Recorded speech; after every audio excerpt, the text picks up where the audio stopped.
Ilikuwa siku ya kawaida kabisa, ya mvua nyepesi jijini Arusha. Nilikuwa naingia kwenye kibanda cha chipsi kando ya barabara kuu ya Ngarenaro. Nikakuta mama mmoja amekaa na mtoto wake mdogo. Wote walikuwa wamevaa mavazi ya kawaida, lakini alikuwa na macho yaliyobeba huzuni isiyo na maneno. Nilikaa karibu, tukabadilishana tabasamu la haraka haraka. Yule mtoto akaanza kucheka na kuniita mjomba, bila hata kujua jina langu. Nikacheka. Mama yake akanitazama na kusema, samahani, ni mtoto wa miaka 2 lakini ni mcheshi sana. Tukaanza mazungumzo madogo. Alijitambulisha kama Asha, mama wa mtoto mmoja. Ameolewa lakini aliachwa akiwa na ujauzito wa miezi 5. Jamaa alitokomea kama mvuke wa chai baridi. Tangu hapo, amekuwa akisuka nywele mitaani, akiuza maandazi asubuhi na jioni kuuza karanga. Sikujua nilivutwa na nini zaidi, ujasiri wake au namna alivyo mpole. Jioni ile, tukazungumza sana. Na hapo ndipo moyo wangu ukaingia kwenye mtego wa mapenzi ya polepole. Tuliingia kwenye mapenzi taratibu. Sikutaka kumwonyesha pesa, nilitaka ajue mapenzi yangu hayakutokana na huruma, bali kwa sababu alipendeza kwa tabia, si sura pekee. Nilianza kumsaidia kimya kimya, kumpelekea bidhaa za nyumbani, kumlipia ada ya ujasiriamali bila kumwambia ni mimi, hadi alipojua na kulia kama mtoto. Ilikuwa ngumu kwake kuamini kuwa kuna mwanaume anaweza kumpenda yeye na mtoto wake. Nilimwambia, Asha, wewe ni mwanamke kuliko wengi waliovaa mabega wazi na kutafuta kupendwa mtandaoni. Umenilea kiroho bila kujua.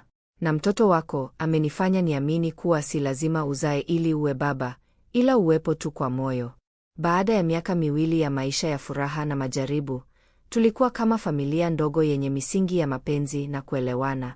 Mtoto wake nilimlea kama wangu. Nilihusika naye katika kila hatua ya ukuaji wake. Siku ya kwanza aliposema, baba, nililia. Siku ya kwanza kwenda shule, nilimpeleka nikiwa nimevaa vizuri kushinda hata siku ya kuhitimu kwangu mwenyewe. Asha alikuwa na ndoto ya kuwa mwalimu wa watoto wa chekechea. Niliamua kumsomesha kozi ya elimu ya awali. Alikuwa na nidhamu ya ajabu. Akapita vizuri, akawa anafundisha watoto wa jirani kwa kiasi kidogo, huku akiwa kipenzi cha kila mzazi aliyemfahamu. Lakini maisha huwa hayapigi hodi yakitaka kubadili uhalisia wako. Mwaka wa 4 tangu tuanze maisha pamoja, Asha alianza kulalamika uchovu wa mara kwa mara. Kwanza nilihisi ni kazi na mihangaiko. Lakini hali ikawa mbaya, akawa anapoteza uzito, ngozi yake ikawa dhaifu. Baada ya vipimo vingi vya hapa na pale, ikagundulika ana saratani ya damu, leukemia, iliyokuwa imechelewa kugunduliwa. Nilijitahidi kila nilivyoweza, hospitali za watu binafsi, tiba za asili. Lakini siku moja, aliponiita na kuniambia, mpenzi, nataka uniahidi kitu kimoja, ukishindwa kunihifadhi, usishindwe kumbakisha mtoto wetu salama na mwenye furaha. Nilimshika mkono, nikasema, Asha, nitampenda kama mwanangu, hata zaidi. Miezi 2 baadaye, Asha alilala usingizi wa mwisho akiwa amenishika mkono. Kifo chake kiliniuma zaidi ya neno maumivu linavyoweza kuelezea. Mazishi yalifanyika kwa heshima zote, japo moyo wangu ulizikwa naye. Nilibaki na mtoto, ambaye sasa alikuwa na miaka 6. Tulizoeana, tulicheka, nilikuwa baba na mama kwa wakati mmoja. Lakini, mwaka mmoja baada ya kifo chake, baba wa mtoto alikuja. Alikuja na nguvu ya sheria. Alidai mtoto wake, na alisema sasa yuko tayari kumlea.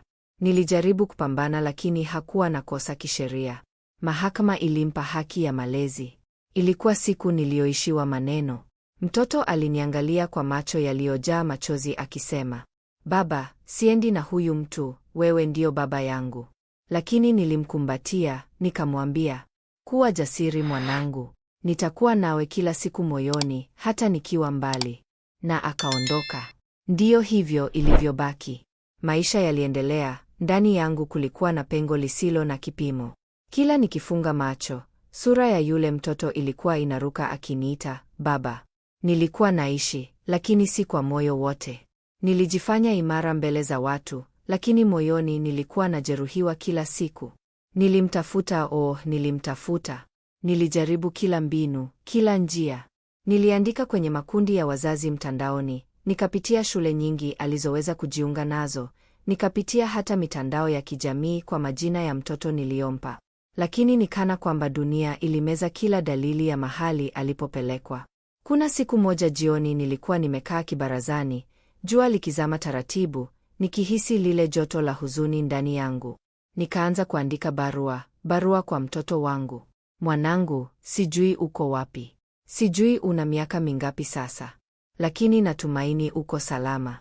Natumaini unacheka, unakuwa ukiwa mwenye afya. Na bado unakumbuka mtu aliyekupakata siku ya kwanza ulipopiga hatua ya kwanza.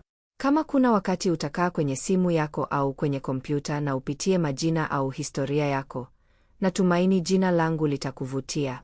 Baso, ukitafuta, utanikuta. Nitakungoja, leo, kesho, hata miaka 10 kutoka sasa.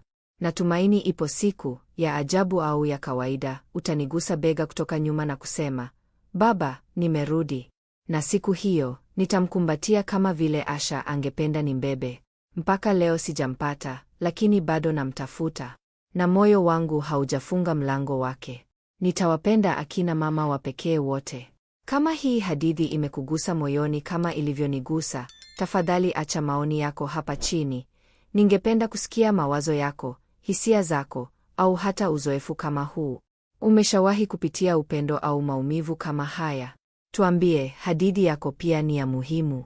Na usisahau kusubscribe ili usikose hadithi nyingine zenye kugusa moyo kama hii.